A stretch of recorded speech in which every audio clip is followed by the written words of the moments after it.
Mare دیگر برانتار salawat.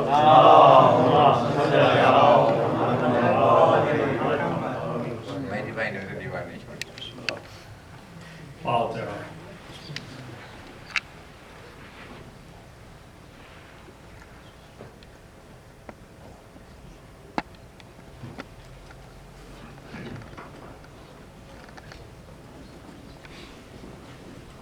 اللهم صل على محمد. أعوذ بالله السميع العليم من الشيطان اللعين الرجيم. بسم الله الرحمن الرحيم وبه نستعين وهو المعين.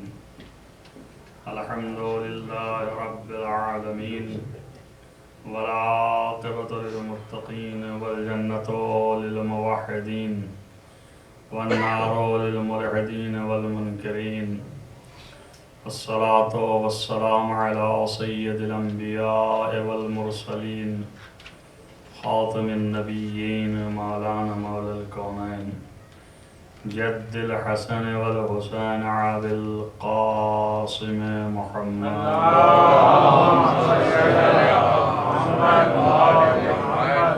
ولا سيما على ابن عمه ووزيره ووصيه وخليفته مغلوب كل غالب غالب كل غالب مولانا علي بن أبي طالب.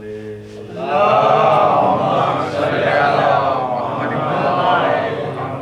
وعلى آله الطيبين الطاهرين المعصومين المظلومين الذين أذهب الله عنهم الرجس وطهرهم تطهيرا.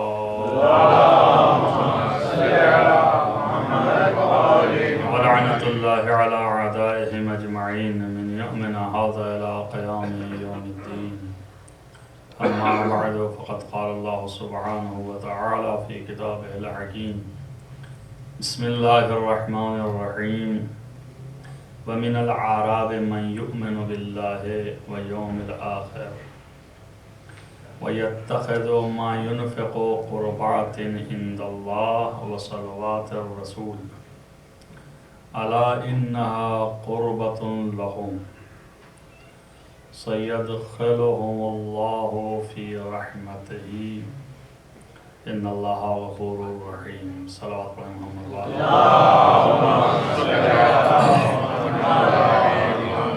پہلی چیز تو یہ کہ انہوں نے جو اعلان کیا ہے اب جو ان کی اپنے اعلان کی مجبوری تھی اور میرا کوئی ایسا دعویٰ نہیں ہے.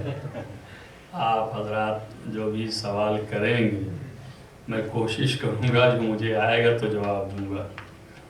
کوئی دعویٰ ایسا نہیں ہے کہ جو بھی سوال ہوگا ہر ایک کا جواب ہی ہوگا. کوئی معصوم اور امام اور عالم الغیب نہیں. اور دوسری بات یہ ہے کہ سوال جواب کوشچن آنسر جو بھی برادر کہہ رہے تھے وہ بھی ہو سکتا ہے. اگر آمنے سامنے چاہیں تو وہ بھی کر سکتے ہیں لیکن یہ ان کی اپنی مصلحتوں کے خلاف ہے شاید تو اس لیے انہوں نے کہا کہ پیپرز آئیں اور پھر وہ ممبر سے ایسے ہی بیان ہو. تو جو بھی آپ لوگ مناسب سمجھیں ہم ہر طرح سے تیار ہیں اور ہم کو جو آئے گا وہ ہم آپ تک پہنچانے میں کوئی دریافت نہیں کریں گے. صلوات پڑھیں محمد.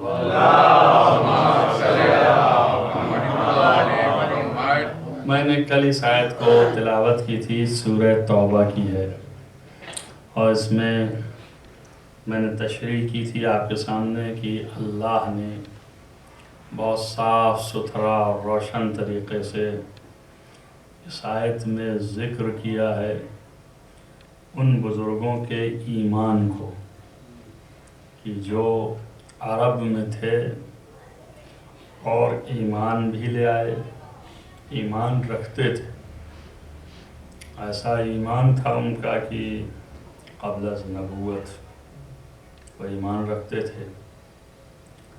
البتہ یہ دو لفظیں جو ہم نے بیان کی تھیں اس کی مزید توضیح آج دے کے اسی سے ربط سوانح حیات حضرت خدیجہ کا ہے. یہ کل بھی میں نے کچھ حصہ بیان کیا تھا.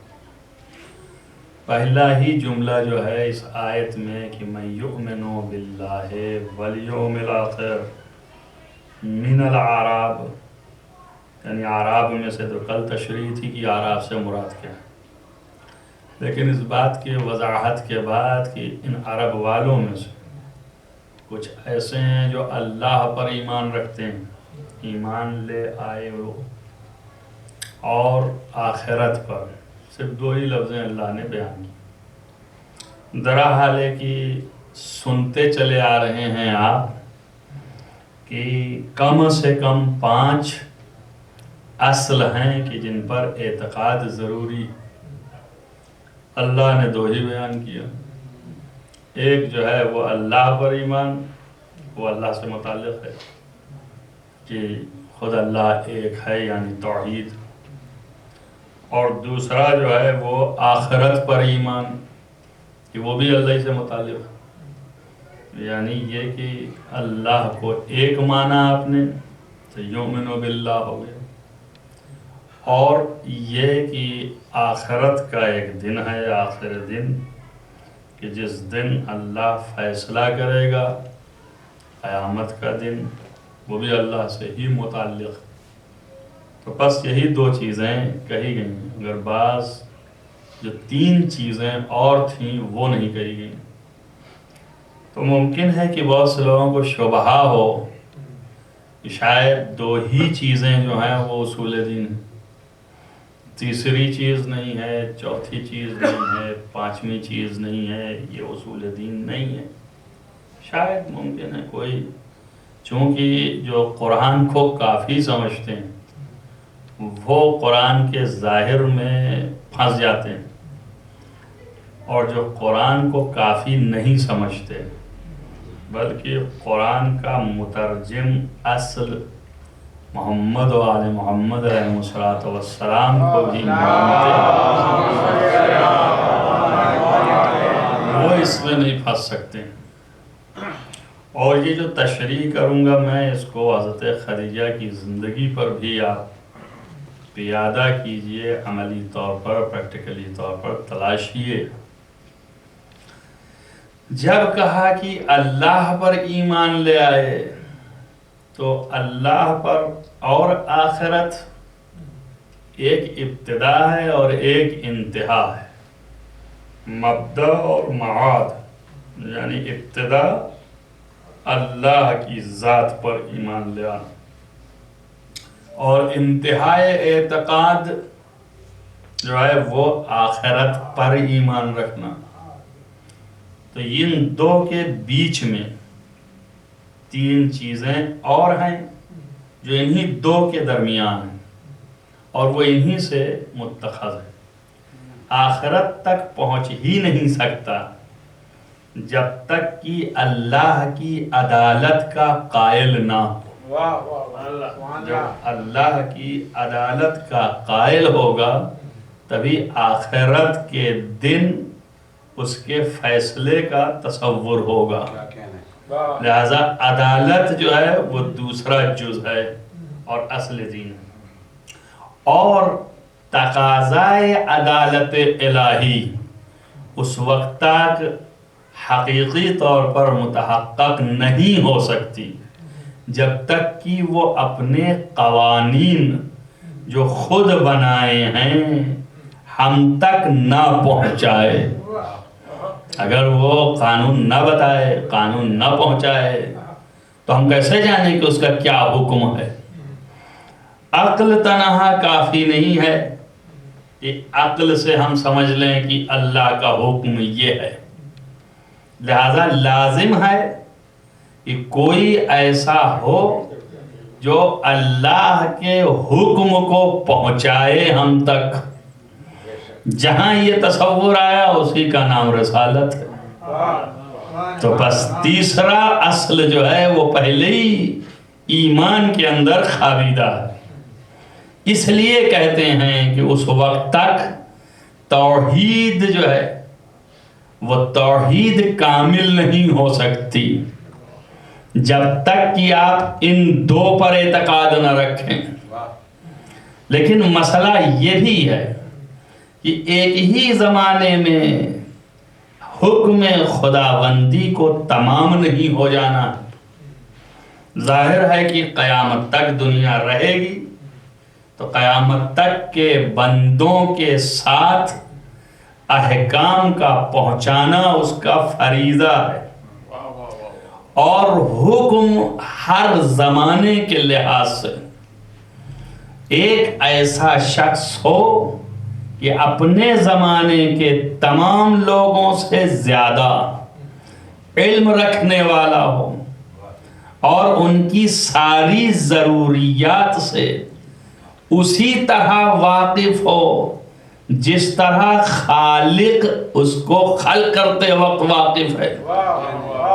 ایسا ہو تو وہی احکام الہی جو حکم خدا نے بنایا ہے اور اس کو دیا ہے کہ ان کو جا کے دو، تو وہی دے سکتا ہے جو بشریت کی ہر ضرورت سے اسی طرح واقف ہو جیسے خالق واقف ہے.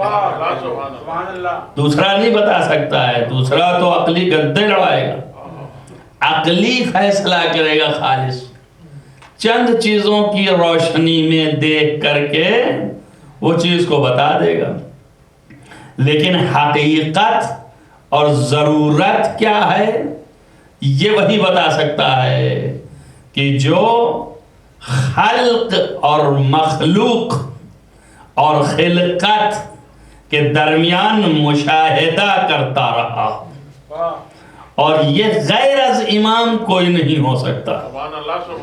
لہذا ایک توحید کو تمام کرنے کے لیے اعتقاد کے اعتبار سے اس وقت تک تمام نہیں ہو سکتا جب تک کہ عدالت خداوندی کا اقرار نہ ہو اور نبوت و رسالت کا اعتراف نہ ہو اور امامت کا اقرار نہ ہو. شاید اسی لیے ہمارے اور آپ کے 8ویں امام رضا علیہ السلام جب کہ مرو تشریف لے گئے تھے اور اس ملعون بادشاہ نے زبردستی محمل میں بٹھال کے آپ کو لے گیا، تو لوگوں نے چیخا وہاں کے کہ فرزند رسول کوئی حدیث بیان کیجئے. تو امام علیہ السلام نے پردے سے سر نکالا اور فرمایا یہ حدیث تسلسل کے ساتھ امام نے فرمایا کہ میں نے اپنے باپ سے اور میرے باپ نے اپنے باپ سے اور انہوں نے اپنے باپ سے انہوں نے اپنے باپ سے اور اس طرح انہوں نے اپنے باپ سے اور پھر امیر المومنین رسول اللہ سے اور رسول اللہ نے جبریل سے اور جبریل نے خدا سے یہ سنا ہے کہ لا الہ الا اللہ حسنی. لا الہ الا اللہ یعنی توحید خداوندی، کلمہ لا الہ الا اللہ حسنی یعنی قلعہ ہے، میرا قلعہ ہے، جو اس میں داخل ہو جائے من دخل فی حسنی آمنا من عذابی، وہ میرے عذاب سے امن پا گیا. یہ حدیث بیان کی اور پھر در بند کر لیا اور پھر چلے اور کافی دور تک آگے نکلے، پھر اس کا سر نکالا اور فرمایا ولیکن بشرطها و شروطها، لیکن لا الہ الا اللہ کا اعتقاد بغیر شرط و شروط کے نہیں ہے. وَأَنَا مِن شُرُوطِهَا، اور ان شرطوں میں سے میں ایک شرط ہوں. یعنی کیا مطلب؟ یعنی جب تک کہ امامت کا اقرار نہ ہو جائے اس وقت تک ایمان کامل نہیں ہو سکتا، ایمان کمال کو نہیں پہنچ سکتا ہے. پس لازم ہوگا کہ امامت کا اقرار ہو، لہذا سر فہرست آپ جو پیغمبر کی بزم میں ہے، اللہ پر ایمان رکھتا ہے، رسول پر ایمان رکھتا ہے، اس کو لازم ہے کہ امامت پر بھی ایمان رکھے. اور اسی لیے شاہد کے طور پر بحار الانوار میں یہ روایت موجود ہے کہ حضرت خدیجہ سلام اللہ علیہا جب دنیا سے کوچ فرما رہی تھی تو پیغمبر آپ کے سرہانے تھے، اور آپ نے فرمایا کہ یا خدیجہ اپنے ایمان کا اظہار کرو. حضرت خدیجہ نے اپنے ایمان کا اظہار فرمایا.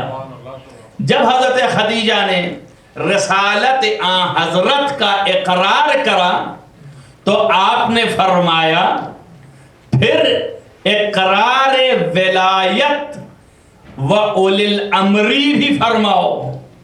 تو حضرت خدیجہ نے چہرہ اٹھا کے دیکھا کہ میں کس کی ولایت کا اقرار کروں. تو پیغمبر نے اشارہ فرمایا الی ھذا الشخص، یعنی علی ابن ابی طالب.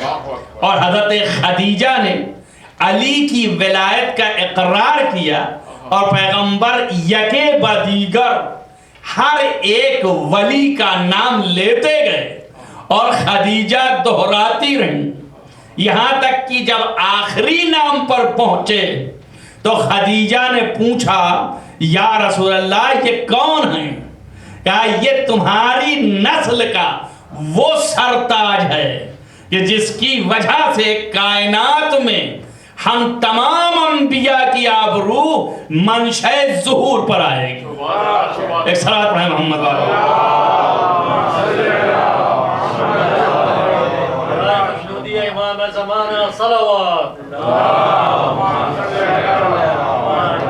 حضرت خدیجہ کہ ایمان میں کمال جو ہے وہ اعتراف ہے امامت سے. اور آپ نے اعتراف فرمایا 12 اماموں کا مسلسل اقرار، اور آخری امام تک اقرار رہا، اور پھر فضیلتیں بھی حضرت نے بیان کی کہ جس میں کی آخری لفظ یہ ہے کہ ان سے تمام انبیاء آبرو منشأ ظہور پر آئے گا. کیوں؟ اس لیے کہ سارے انبیاء کو بھیجنے کا مقصد اللہ کا ایک تھا کہ اللہ کی وحدانیت کے ساتھ اس کے حکم کو صحیح طریقے سے قائم کیا جائے. اور وہ کوئی نبی آدم سے لے کے خاتم تک ایک نبی بھی حکم خداوندی کو جیسے خدا چاہ رہا تھا قائم نہ کر سکا. لہذا اس حکم کا قیام حضرت کے ذریعے سے ہوگا. اس لیے سارے انبیاء منتظر ہیں اس وقت کے کہ جب یہ ظاہر ہوں اور قیام حکومت فرمائے کہ جس حکومت کے لیے آدم بھی آئے، نوح بھی آئے، ابراہیم بھی آئے، موسیٰ بھی آئے، عیسیٰ بھی آئے، ختمی مرتبہ بھی آئے، اور 11 اولیاء بھی رہے. اس حکومت کو یہ قائم کریں گے. تو گویا اتنے انبیاء، 1,24,000 پیغمبر اور 11 معصوموں کی تمام تر آرزو اور خواہش کو پورا کرنے والے یہ ہیں. اور یہ ہے یبن خدیجۃ الکبریٰ، یہ ہے خدیجہ کا بیٹا.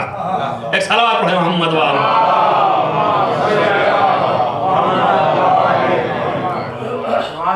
لہذا مقام حضرت خدیجہ اس نسبت سے بہت بالا ہے، ان لوگوں سے اعلیٰ اور افضل ہے. لہذا بخاری کی روایتیں، صحیح مسلم کی روایتیں، اور اس کے ساتھ شیعہ مدارک میں بحار الانوار میں یہ روایتیں، ہر طرف سے یہ روایت پیغمبر سے ہے کہ پیغمبر نے فرمایا کہ افضل النساء اہل الجنہ اربعۃ، یعنی اہل جنت، جنت میں رہنے والی عورتوں میں سب سے زیادہ بافضیلت 4 عورتیں ہیں۔ اولھا، ان میں 4 کی اول جو ہے وہ آسیہ بنت مزاحم، جو فرعون کی بیوی تھیں۔ آسیہ جن کا تذکرہ قرآن نے بڑی تمکنت سے کیا ہے اور کہا ہے میں ان 2 بیویوں کا تذکرہ کرتا ہوں کہ جو 2 بیویاں اس منزلت کی تھیں کہ ان کی میں مثال پیش کروں گا تمہارے سامنے، اور اس کے مقابل میں ان بھی بیویوں کا تذکرہ کیا ہے، یہ کہا جو میرے 2 صالح پیغمبر کے ماتحت تھیں، مگر ان کی بھی مثال پیش کروں گا کہ یہ اتنی زیادہ ان صالح پیغمبر سے اپنا عناد ظاہر کیا کہ ان کے لیے صالح پیغمبر کو بھی بددعا کرنی پڑ گئی۔ اور ان عورتوں کا تذکرہ کروں گا، اور ان میں سے ایک کا تذکرہ آسیہ بنت مزاحم کا اس طرح سے کیا اس نے، خداوند متعال نے کہ دیکھو ضرب اللہ مثلا، اللہ تعالیٰ مثال دے رہا ہے ان عورتوں کا، امرأۃ اللتی، وہ عورت کا کہ جو فرعون کے دست اور قدرت میں تھی، امرأۃ فرعون، مگر کیا تھا کہ جب فرعون نے اس کو ستایا تو اس عورت نے برجستہ یہ کہا کہ بار الہ، اب ظلم برداشت نہیں ہے، اب میرے لیے وابن لی بیتن فی الجنہ عندک، اپنے نزدیک میرے لیے جنت میں ایک گھر بنا دے۔ تو اللہ نے جواب میں یہ کہا کہ تیرے لیے میں نے انتظام کر دیا ہے اور گھر بنا رہا ہوں، اور جنت میں گھر عنایت فرما دیا۔ کس بات کے لیے بھائی؟ یہ آسیہ بنت مزاحم کس بات کے لیے جنت لے رہی ہوں؟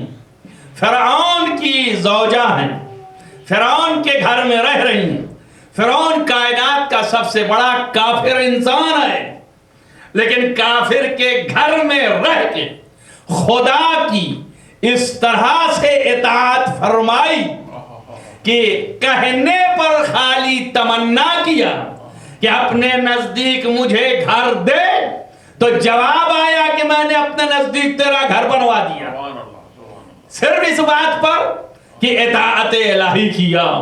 اطاعت الہی کیا کیا؟ ایک نبی کی پرورش کی، اور ایسے نبی کی پرورش کہ جو جلال و عظمت و اکرم میں اولو العزم، حضرت موسیٰ، جن کی پرورش کیا مظالم فرعون، وہی فرعون جو پہلے عاشق تھا، وہی فرعون موسیٰ کی نسبت سے انہی آسیہ سے اتنا ناراض ہوا، اتنا غضبناک ہوا کہ دشمن ہو گیا، اور آسیہ کو زمین پر لٹا کے سینے پر پتھر رکھ کے اوپر کھڑا ہو جاتا تھا، اور وہ زمین آگ کی طرح دہلتی تھی اور وہاں پر گرمی زیادہ ہوتی تھی، اس پر رکھ کر کے جلتا ہوا پتھر سینے پہ رکھ کے کھڑا ہوتا تھا، صرف اس بات سے کہ موسیٰ کی پرورش کی اور موسیٰ سے محبت اختیار کیا۔ تو یہ اس کی مظلومیت تھی اور یہ ظالم کا ظلم تھا، اور پھر اس نے آواز لگائی کہ میرے لیے اپنے نزدیک گھر عطا فرما، تو پھر اللہ نے اٹھا لیا اور وہ گھر دیا۔ تو کم سے کم اتنا تو معلوم ہو گیا کہ اگر ایک نبی یہ اولو العزم کی پرورش کرے تو خدا اسے جنت میں جگہ دیتا ہے۔ اتنا تو بتا دیا آسیہ نے۔ تو اب اگر کوئی بھی نبی اولو العزم کی پرورش کرے تو وہ اللہ کے نزدیک جنت میں گھر پانے والا۔ تم اس کے لیے ایمان کا ہونا نہ ہونا ڈھونڈو، لیکن اللہ نے اسے قربت میں اپنے نزدیک رکھ دیا اور گھر اپنے نزدیک بنا دیا اس کا. آپ اندازہ کریں کہ جب انہوں نے صرف موسیٰ کے 16 یا 18 برس تک پرورش کرنے پر یہ صلہ پا جائیں تو جو ختمی مرتبت سید المرسلین کی ایک نہیں 40 سال تک سرپرستی کرتا چلا آیا ہو، اس کا مقام کہاں ہوگا؟ آپ اندازہ کریں وہ ایمان کے کس درجے پر ہوگا؟ مقام خداوندی اس کو کہاں ملے گی؟ اب سوائے اس کے اور کیا کہہ سکتے ہیں کہ مقام خداوندی کی انتہا یہ ہے کہ سورہ آل عمران میں فرماتا ہے اِنَّا أَوْلَى النَّاسَ بِإِبْرَاهِيمَ، ابراہیم سے زیادہ، ابراہیم کے نسبت سے لوگوں میں اولی الناس یعنی لوگوں میں سب سے زیادہ اولا، ابھی بتاتا ہوں یہ اولا کیا ہے، وہ ہے والذین آمنوا، وہ کون سے لوگ ہیں جو ایمان لے آئے ہیں؟ کون سے ایمان لے آئے ہیں؟ جو رسول کے ساتھ ہیں. یہ بات میں آتا ہے. پہلے یہ ہے کہ وہ ہے کہ جو ابراہیم کے ساتھ ابراہیم کے دین پر رہا ہے، وہ کہ جو ابراہیم کے دین پر باقی رہا ہے وہ اولی الناس ہے. اور یہ نبی اولی الناس، ھذا النبی والذی، وہ شخص کہ جو اتبع ملت ابراہیم، ان اولی الناس بابراہیم الذی اتبع، توجہ کریں آپ یہ قرآن ہے کہ ان اولی الناس بابراہیم الذی اتبع ملت ابراہیم وھذا النبی والذین آمنوا معہ، یعنی اتنے 3 لوگ اولا ہیں تمام دنیا کے لوگوں پر. اولا کے معنی کیا ہے؟ یہی قرآن کہتا ہے کہ پیغمبر کو اللہ نے کہا ہے النبی اولا بالمؤمنین من انفسہم، نبی جو ہے وہ اولا ہے مومنین سے ان کے نفسوں پر بھی زیادہ. یعنی اولا کے معنی تصرف زیادہ رکھنے والا. اسی اولا سے بنا مولا. توجہ کیا آپ نے؟ بس نبی نے بھی غدیر میں یہی کہا تھا کہ الستو اولا بکم من انفسکم، کیا میں تم لوگوں کے نفسوں سے زیادہ، تم پر میں تم سے زیادہ تصرف کی قوت نہیں رکھتا ہوں؟ تو سب نے کہا قالوا بلا. ہاں، تو اولا کے معنی ہے کہ سب کے اوپر ان کے نفسوں پر تصرف رکھنا. اسی سے بنا مولا، اسی سے بنا ولی. تو یہاں پر کہا جا رہا ہے کہ ابراہیم کی نسبت سے وہ شخص اولا ہے کہ جو اتبع ملت ابراہیم، جو ابراہیم کی ملت کی پیروی کیے ہوئے ہے. توجہ کریں آپ. اور یہ نبی، ھذا النبی، اور یہ نبی بھی اولا ہے. بس معلوم ہی ہوا یہ ھذا النبی لگا کے قید قرآن بتا رہا ہے کہ اس زمانے میں جب قرآن نازل ہو رہا ہے اس وقت جو نبی جو حضرت ابراہیم کے دین کی پیروی کیے ہوئے ہے اور اس نبی کے ساتھ ہے وہ اولی الناس ہے. وہ سوائے ابو طالب کے پورے حجاز میں کوئی نہیں تھا. ساری تاریخیں لکھتی ہیں کہ ابو طالب اپنے جد کے دین پر، حضرت ابراہیم کے دین پر تھے، ملت حنیف پر تھے. تو بنص قرآن اولا ہو گئے. اولا بالتصرف بن گئے. اسی لیے ہم قائل ہیں کہ ابراہیم علیہ السلام نہ تنہا ایک آدم اور انسان ہیں، نہ تنہا ایک مومن ہیں، نہ تنہا ایک مخلص ہیں، نہ تنہا ایک محسن ہیں، بلکہ تمام انبیاء کے جو آخری نبی ہیں تمام انبیاء میں وہ ہیں حضرت عیسیٰ. اور جو سب سے آخر ہیں وہ پیغمبر ختمی مرتبت حضرت عیسیٰ سارے نبیوں کے وسیع ہیں. اور نبوت ختمی مرتبت کی نبوت اور عیسیٰ کی نبوت کے بیچ میں 500 سال کا فاصلہ ہے. اس فاصلے میں حضرت عیسیٰ کے بھی وصی ہوتے رہے ہیں. سبحان اللہ. ان وصیوں میں سے ایک وصی ہے حضرت ابو طالب. اور یہ قرآن بیان کر رہا ہے. صلوات علی محمد.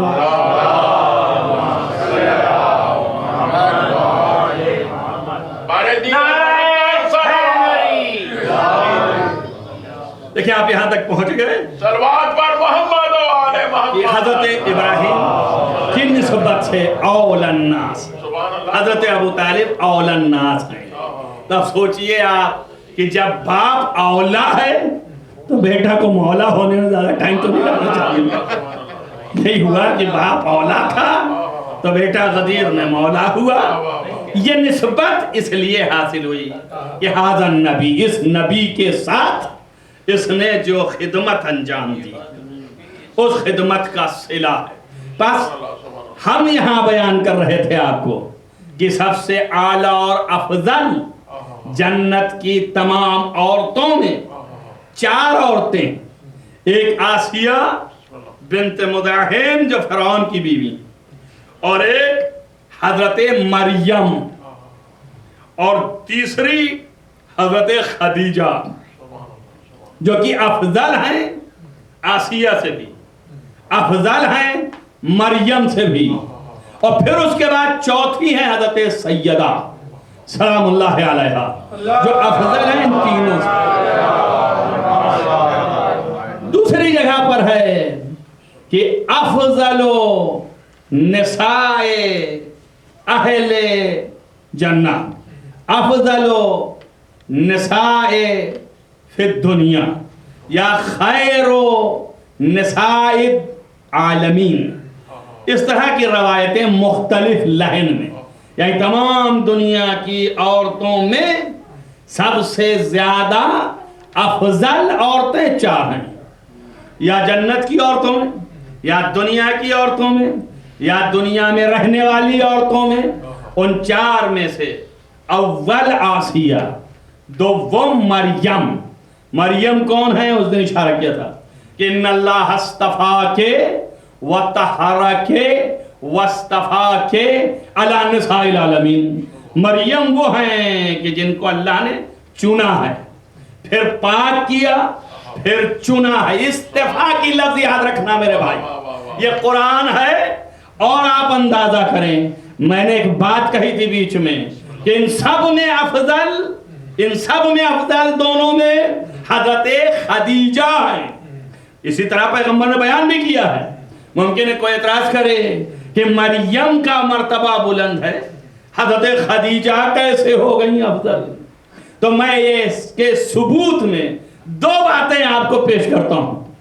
ایک تو یہ ہے کہ حضرت خدیجہ کے لیے نص بیان کروں گا، اور دوسری یہ ہے کہ جب حضرت سیدہ شکم حضرت خدیجہ میں تھی اور وقت ولادت ہوا تو پیدائش کے وقت عرب کے سماج میں سب بائیکاٹ کیے ہوئے تھے. کوئی نہیں آیا جو داعیہ بنتا. حضرت خدیجہ پریشان تھیں، اللہ سے دعا کر رہی تھیں. تو سب سے پہلے داعیہ بننے کے لیے جن کو خدا نے بھیجا وہ حوا، وہ سارہ، وہ آسیہ، وہ مریم. یہ 4 ایسی بیویاں ہیں کہ جو حضرت خدیجہ کی خدمت کے لیے بھیجی گئی. بتائیے خادم افضل ہوتا ہے کہ مخدوم افضل ہوتا ہے؟ آپ بتائیں. اب یہ ہے افضلیت حضرت خدیجہ. اور اس کے علاوہ نص پیغمبر اور نص معصومین، منہج الصادقین ایک کتاب ہے. اس میں یہ ہے کہ پیغمبر کی یہ زوجہ جن سے جب یہ بیٹی پیدا ہوئی، پیدا ہونے سے پہلے ہی پیغمبر کی ان زوجہ نے جب شکم میں حضرت زہرا تشریف لے آئیں تو اس وقت آپ نے منت مان لی، ویسے ہی جیسے مریم کی ماں نے منت مانا تھا. اور مریم کی ماں نے حنا نے منت کیا مانا تھا کہ اگر یہ لڑکا پیدا ہوگا تو یہ آپ کی خدمت اللہ کی خدمت کے لیے ہے، اور اگر لڑکی پیدا ہوئی تو بھی ہے، جو میرے باطن میں ہے وہ صرف اللہ کی خدمت کے لیے۔ ویسے ہی منت مانا حضرت خدیجہ نے کہ یہ میرے باطن میں جو ہے، یعنی کہ جان رہی ہیں کہ لڑکی، اس لیے کہ رہ رہ کر جب تنہائی ہوتی تھی تو حضرت خدیجہ کو وحشت ہوتی تھی، تو اس وحشت کے عالم میں، خوف میں، دہشت میں حضرت فاطمہ انسیت فرماتی تھی، یعنی شکم مادر سے بول کے ماں کو تسلی دلاتی تھی۔ تو اندازہ تھا کہ کون ہے، مان لیا تھا منت کہ میں یہ منت کرتی ہوں کہ اس کو میں صرف تیری خدمت کے لیے رکھوں گا۔ تو اللہ نے فوراً جبریل کو بھیجا اور کہا کہ جا کے خدیجہ کو یہ پیغام دو کہ کس چیز کے لیے کس چیز کو وفا کیا جاتا ہے۔ جب کوئی چیز کسی کو دیا جاتا ہے تو اس وقت دیتے ہیں جب وہ چیز اپنی ہو جائے، جب تک اپنی نہیں اس وقت تک دے نہیں سکتے۔ آپ یہ کہہ رہی ہیں کہ ہم تیری خدمت کے لیے اس کو وقف کر دیں گے، تو تمہاری پہلے ملکیت تو ہو، جو کریں آپ، یہ تمہاری ملکیت نہیں ہے۔ تو وہاں پر لفظ جو استعمال فرمایا حضرت جبریل نے، فرمایا کہ اللہ نے حکم دیا ہے یا صفیتی، آئے میری صفیہ، توجہ رکھنا، صفیہ کی لفظ ہے، یا صفیتی یعنی آئے خدیجہ، جو صفیتی خلی بینی و بین صفوتی، مجھے اور میری سیرت و صفوت کو دونوں کے درمیان چھوڑ دو تم، لا عتاق قبل الملک، ملک سے پہلے آزادی نہیں ہو سکتی، انی قد املکوہا، اس کو جو تمہارے شکم میں ہے اس کو تو پہلے سے میں نے اپنی ملکیت قرار دے دی ہے، یہ تمہاری ملکیت نہیں ہے کہ تم آزاد کرو، میرے لیے تم رکھو، لہذا خلی، میرے اس کے درمیان کا مسئلہ چھوڑ دو۔ اور یہ وہ ہے ام الائمہ، یہ تمام اماموں کی ماں ہے، وَعَتِيقِ مِن نَّارِ، اور آزاد کر دی گئی ہے میری جانب سے دوزخ کی آگ سے۔ مگر وہاں لفظ استعمال فرمائی یا صفیتی، صفیہ ابھی آپ کے سامنے پڑھا، ان اللہ اصطفاکے وطہرکے واصطفاکے علی نساء العالمین، استفاء صفیہ سے ہے، صفون سے ہے۔ بس معلوم یہ ہوا کہ جہاں پر صفیون اور صفون اور صفیتن موجود ہوگا وہاں استفاء آئے گا، یعنی استفاء کی بنیاد صفیہ ہے، توجہ کریں آپ، بس مصدر ہے، اصل ہے، اصل سے انتخاب ہے۔ یہاں حضرت خدیجہ کو صفیتن کا لقب دے کر کے، وہ بھی اپنی صفیہ، توجہ کریں، یعنی ہم نے تمہیں انتخاب کیا ہے، تو جیسے مریم کو انتخاب کیا تھا صرف اس لیے کہ ان کے بطن سے عیسیٰ کو پیدا کرنا تھا، ویسے ہی خدیجہ کا بھی انتخاب خدا نے کیا، ان کے بطن سے 13 معصوم پیدا کرنا تھا، 12 معصوم پیدا کرنا تھا۔ ایک صلوات پڑھیں محمد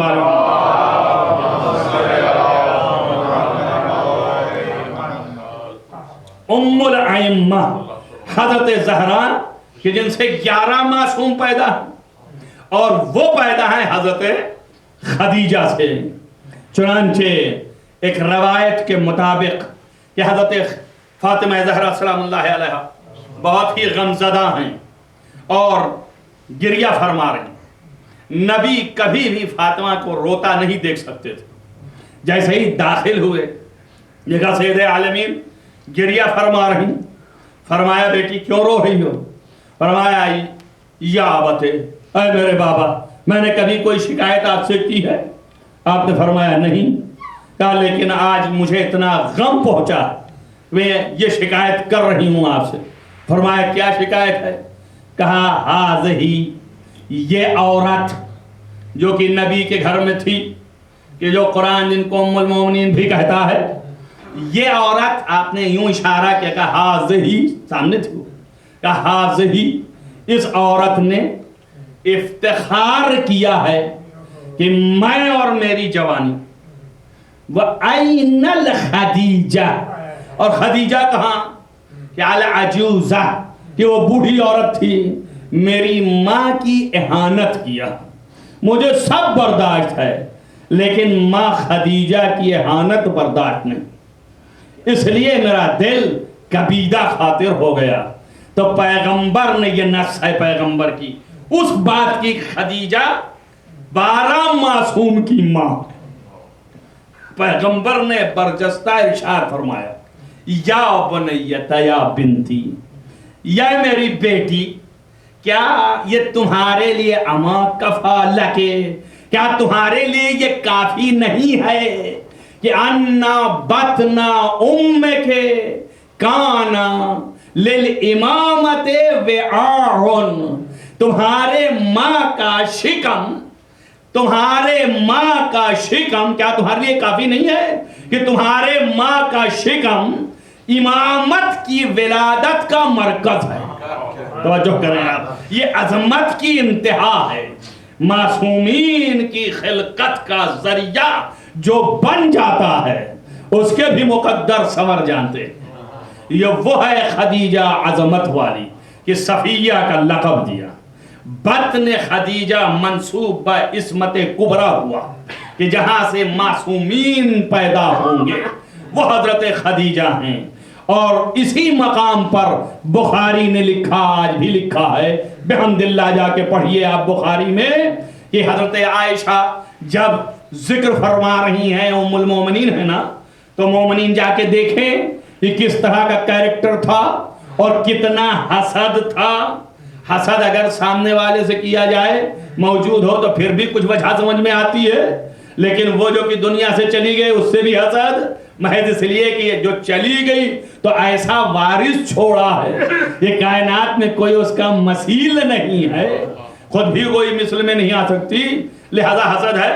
اور حسد میں یہ سب کہنا شروع کیا تو پیغمبر نے، کل میں نے پڑھا تھا آپ کے سامنے، یہ پیغمبر نے کہا چپ ہو جاؤ، خاموش ہو جاؤ، ہیا اول من آمنت بہی، جو یہ اولی ہے کہ جس نے سب سے پہلے مجھ پر ایمان لے آئی، یہ سب کہہ ہی رہے تھے، یہاں تک میں نے پڑھا تھا۔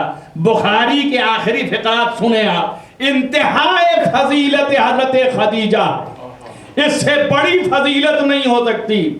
صاحب بخاری نے لکھا کہ حضرت پیغمبر ختمی مرتبت اپنے ابروؤں کو چڑھا کے ام المومنین عائشہ سے فرمایا کہ ہیا کانت من احسن النساء، کیا بات کرتی ہے تو، یہ ایسی بیوی تھی جو کائنات کی تمام خوبصورت عورتوں میں سب سے خوبصورت ترین تھی۔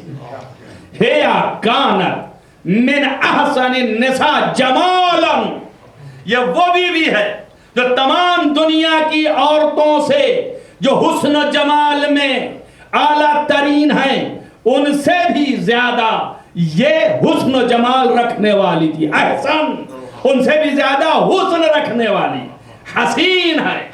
اور اس کے بعد دوسرا فقرہ، وَأَكْمَلِهِنَّ عَقْلًا، اور تمام دنیا کی عورتوں میں جو عورتیں کمال عقل لے کے آئی ہیں ان میں سب سے زیادہ عقل کے اعتبار سے بھی کامل ہے۔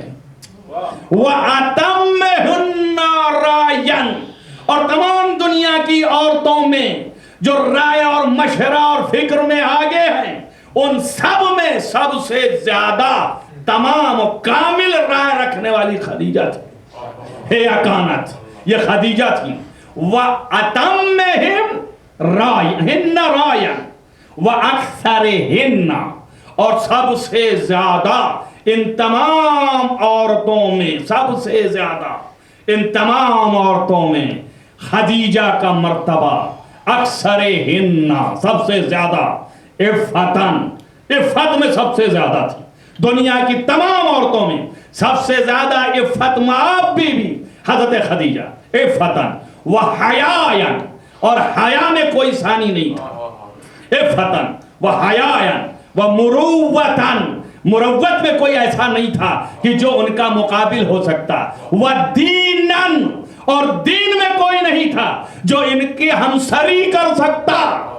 جو کریں آپ، یعنی کوئی بھی عورت نہیں ہے جو جائے کہ تم ایک عورت کیا، کوئی بھی نہیں ہے، یعنی یہاں 13 جو تھی ان 13 میں کوئی ایک بھی اس لائق نہیں ہے یہ جو خدیجہ کی ہمسری کر سکیں، دیناً اور مروتاً اور حیاءً اور عفتاً ومالاً، اور مال میں تو بالکل کچھ نہ تھی۔ بھئی مال کا یہ عالم تھا کہ انہوں نے، خدیجہ نے نبی پر لٹایا، انہوں نے نبی سے لوٹا، بھئی یہ فرق تھا۔ صلوات پڑھیں محمد والے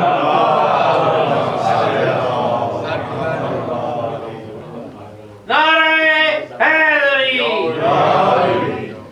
آپ اندازہ کریں کہ کیا عظمت ہے۔ اسی لیے حضرت خدیجہ کی وفات کے بعد اس سال کو پیغمبر نے عام الحزن قرار دیا، یعنی سال کا سال غم کا سال۔ غم بھی منانے کی ایک مدت ہوتی ہے، لیکن دیکھیے مدت کہ پورے سال کو غم کا سال قرار دیا۔ کس قدر حضرت خدیجہ سے الفت تھی، کس قدر حضرت خدیجہ سے محبت تھی۔ آپ کو میں نے کل کہا کہ حضرت خدیجہ نے آخری وقت فرمائش کی تھی کہ اپنے چادر میں سے کوئی ٹکڑا یا یہی چادر مجھے دے دیں کفن کے لیے، اس لیے کہ اپنے کفن میں لے جاؤں گے۔ وہ بھی حضرت سیدہ سے سفارش کی کہ تم کہہ کے دلاؤ، اور حضرت سیدہ نے جو فرمایا تو جبریل کو اللہ نے بھیجا، کہا کہہ دو پیغمبر تمہارے چادر کی ضرورت نہیں، میں اپنی خاص اس کنیز کو اپنی جانب سے کفن بھیج رہا ہوں۔ آپ اندازہ کریں کہ عظمت کا کیا عالم ہے کہ جبریل عرش سدرۃ المنتہا سے نیچے آئے اور فرمائے یا خدیجہ اقرأ اللہ علیک السلام، آپ کے اوپر اللہ سلام بھیج رہا۔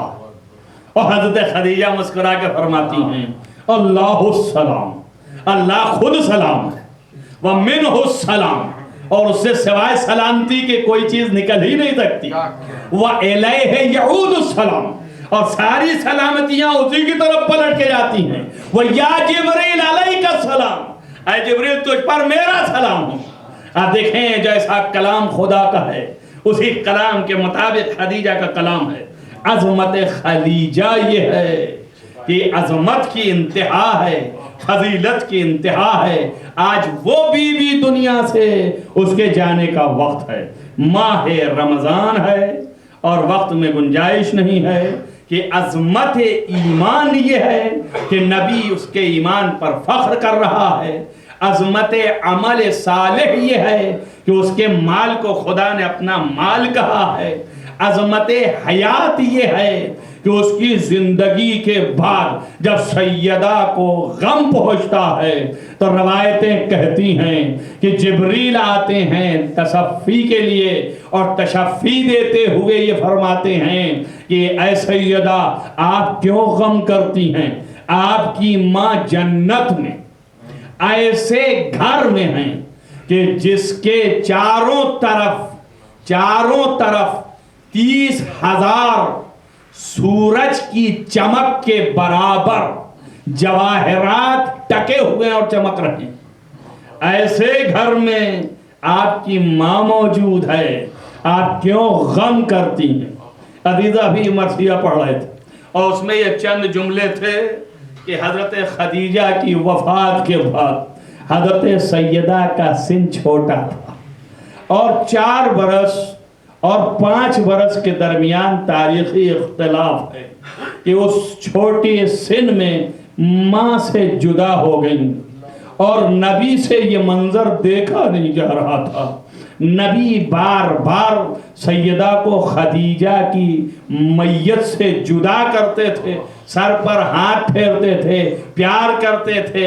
میرا صرف اتنا کہنا ہے کہ یا رسول اللہ یہ آپ مکے میں دیکھ رہے ہیں اور آپ کو برداشت نہیں ہے، ایک 4 برس کی بچی کربلا آئیے گا جو اپنے باپ کی میت سے لپٹی ہوگی، ظالم تازیانے مار رہا ہوگا اور تماچے لگا رہا ہوگا اور بیوی کٹے ہوئے گردن سے لپٹ کے آواز دے رہی ہوگی، اے بابا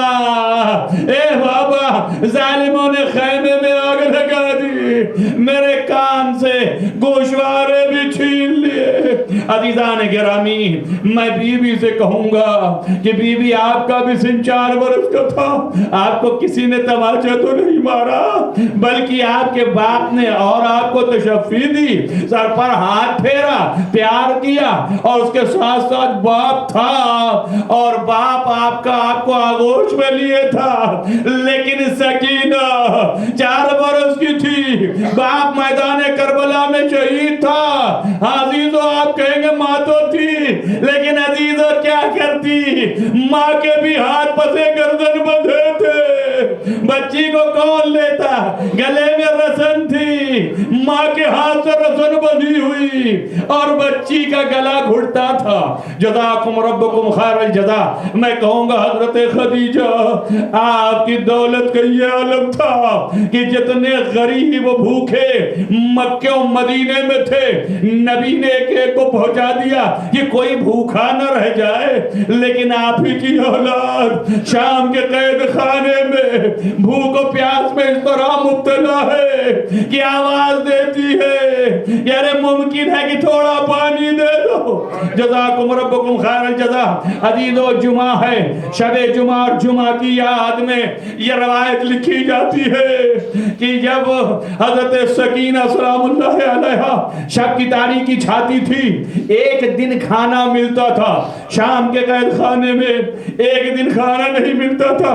ابھی آپ نے سنا ہے یہ وہ مظلوم ہے کہ دنیا میں جب تک رہے ظلم ان پر ہوتا رہا، اور جب دنیا سے چلے گئے تو آج بھی ظلم ہو رہا ہے۔ ابھی آپ نے خبروں میں سنا ہے کہ انہی کے صحن حرم میں حضرت زینب کے کیا بے حرمتی ہوئی ہے۔ اسی طریقے سے حضرت سکینہ جب شب ہوتی تاریکی چھاتی تھی، جس دن کھانا نہیں ملتا تھا، پیاس کے مارے دم نکلتا تھا، اور جس دن ملتا بھی تھا تو اتنا تھوڑا تھا کہ پانی گرم ہوتا تھا، غذا بہت مختصر تھی کہ بچوں میں بڑھ جاتا تھا، زینب اولیاء تک بھی نہیں پہنچتا تھا۔ یہ بچی روتی تھی، سارے چھوٹے بچے جمع ہو جاتے تھے، اور بچی کہتی تھی الاتش آئے پانی ہے کہ کوئی پلا دے۔ تو جو ادھر سے گزرتے تھے ٹھہر جاتے تھے، بس میں کسی کے نہ تھا کہ کچھ دیتے۔ کہتے ایک دن شب میں، یہ شب جمعہ تھی، ایک شخص گزر رہا تھا عبداللہ نامی، جیسے ہی سکینہ کی آواز سنی ٹھہر گیا، سنا کہ کچھ چھوٹے بچے رو رہے ہیں۔ دروغے زندان سے پوچھا کون ہے اس کے اندر، کہا کچھ چھوٹے بچے بھی ہیں، اور کچھ یتیم و لاوارث ہیں، اور کچھ بیوائیں ہیں، ایک یتیم ہے جو چل نہیں سکتا۔ کہا اس طرح کے لوگ ہیں، یہ کون ہیں؟ کہا پتہ نہیں کون ہیں، کہ ترک و دیلم کے اسیر ہوں گے۔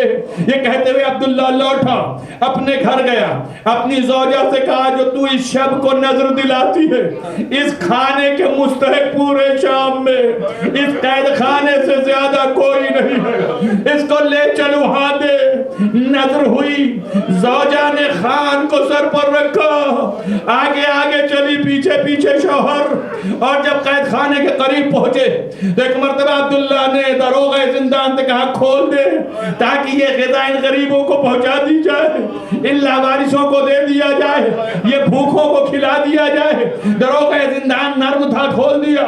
جیسے ہی دروازہ کھلا، بی بی جیسے ہی داخل ہوئی، دیکھا کہ ایک یتیم سر لہڑائے بیٹھا ہے، ہاتھوں میں ہتھکڑیاں ہیں، پیروں میں بیڑیاں ہیں، مگر شیر جیسا چہرہ ہے۔ آگے پوچھا اشارے سے اس قافلے کا قافلہ سالار کون ہے؟ بیڑیوں میں جکڑا اشارہ کیا ایک بی بی کی طرف، دیکھا ایک بی بی بیٹھی ہے جن کے چاروں طرف چھوٹے چھوٹے بچے ہیں، اور ایک بچی گود میں ہے۔ بچی الاتش کہتی ہے تو بچے کہتے ہیں ہائے پیاس۔ بھئی منظر دیکھا، کھانا اتارا اور زمین پر رکھ دیا، رکھنے کے بعد اس میں سے خان پوش کو ہٹایا، جب گرم بھاپ نکلی تو بچے کھانے کی طرف دوڑے۔ زینب نے ہاتھ لگا دیا، کہا بچوں ٹھہر جاؤ ابھی نہ کھانا۔ کہا بی بی یہ کھانا کیسا ہے؟ اے بی بی یہ کھانا صدقہ تو نہیں ہے۔ کہا نہیں بی بی یہ بہت اچھا کھانا ہے، میں لے کے آئی، میں خود کھاتی اگر کوئی نہ ملتا، میں اس لیے لائی ہوں کہ یہ بچے زیادہ بھوکے ہیں، یہ کھانا بہت اعلیٰ ہے۔ پوچھا کیسا ہے؟ کہا بی بی پتہ نہیں آپ مسلمان ہیں کہ نہیں؟ زینب نے سر جھکا لیا، کہا نہیں میں مسلمان ہوں۔ کہا بی بی جب مسلمان ہیں تو رسول سے آگاہ ہے، فرمایا آگے بول۔ رسول وہ کون رسول؟ جیسی زینب کا نانا ہو، جیسے ہی تذکرہ آیا دل پھٹنے لگا۔ کبھی بھی اور آگے بتا کیا کہنا چاہتی؟ کبھی بھی جب رسول کو جانتی ہیں تو سید عالمین سے آگاہ ہوں گی۔ زینب کے کلیجے پہ چھری چلی، کہا ہاں ذرا اور آگے بتا۔ کبھی بھی ان کے دو بیٹے، دو بیٹیاں میری شہزادیاں زینب و ام کلثوم، آپ دعا کیجئے کہ میرا مدینہ جانا نصیب ہو، میں اپنی شہزادیوں سے ملوں۔ زینب نے شرم کے مارے سر جھکا لیا، کہا آگے بتا کہ ایک شہزادہ حسین بچا ہے، حسن کو ظالموں نے شہید کر دیا، بس میرے آقا حسین زندہ و سلامت رہے۔ بی بی اسی حسین کی سلامتی کی نظر دلاتی ہوں میں، اس لیے کہ حسین نے مجھے شفا دی تھی، اس شفا کے بدلے میں اس دن سے آج تک ان کے سلامتی کی نظر دلا رہی ہوں۔ میں کہوں گی خدیجہ آئیے دیکھیے قید خانے میں کیا ہو رہا ہے، آپ کی شہزادی کیسے ذلیل ہو رہی ہے۔ ایک مرتبہ زینب نے سر اٹھایا، کہا بی بی تم زینب کو دیکھو گی تو پہچان لو گی؟ کہا بے شک کیوں نہ پہچانوں گی۔ کہا دیکھو اب حسین کی سلامتی کی نظر نہ دلانا، حسین شہید کر دیے گئے، یہ زینب ہے، وہ زین العابدین ہے۔ ارے معظمہ گچکا کے گر پڑی، اس نے کہا بی بی کیسے ممکن کہ میری شہزادی قید خانے میں ہو؟ اے عبداللہ، ارے نظام عالم پلٹ گیا۔ عبداللہ نے جیسے ہی سنا سر ڈیوڑی پہ مارا، کہے میرے آقا ارے آپ کی جگہ مجھے زنجیریں لگ جائیں، یہ کیا ہوا آپ کے ساتھ؟ کہے عبداللہ معاف کیا، اے عبداللہ میرا بابا 3 دن کا بھوکا پیاسا شہید ہو گیا، جب ٹھنڈا پانی پینا میرے بابا کو بھی یاد کرنا۔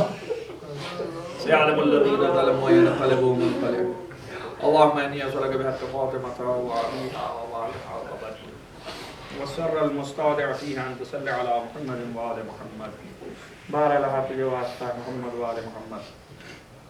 معبود گناہان کبیرہ و صغیرہ عفو فرما، بے حال کی تربیت بار لا جان جہاں محبان آل محمد ان کو حفظ و امان میں رکھ، معبود روضہ مقدس کی حفاظت فرما، بار لا خصوصاً روضہ حضرت زینب سلام اللہ علیہ کی حفاظت فرما، بار لا جہاں جہاں بھی کائنات میں محبان و مخلصین آل محمد اور مریض ہیں ان کو شفا عاجل و کامل عنایت فرما، بار لا تمام محبان آل محمد کو حفظ و امان میں رکھ، معبود تمام حاضرین جلسہ کی دلی مرادوں کو بہرحال جو مومنین و مومنات اس جلسے میں ان کی عبادات اطاعات کو قبول فرما، بہرحال اس مختصر سے عبادت کو قبول فرما، بہرحال جو جوان ہیں ان کی تمام مسائل و مشکلات کو رفع فرما، بہرحال ہم کو دین سے نزدیک فرما، ہمارے دلوں میں ولائے آل محمد کو جاگزی فرما، دین کے اوپر عمل کرنے کی توفیق عنایت فرما، بہرحال تمام علماء اعلام کا سایہ ہمارے سروں پر محفوظ رکھ، معبود امام کا ظہور جلد از جلد فرما، ان کے اصحاب و انصار میں شمار فرما، اللہم تقبل من الدعاء بحق محمد و آلہ الطاہرین۔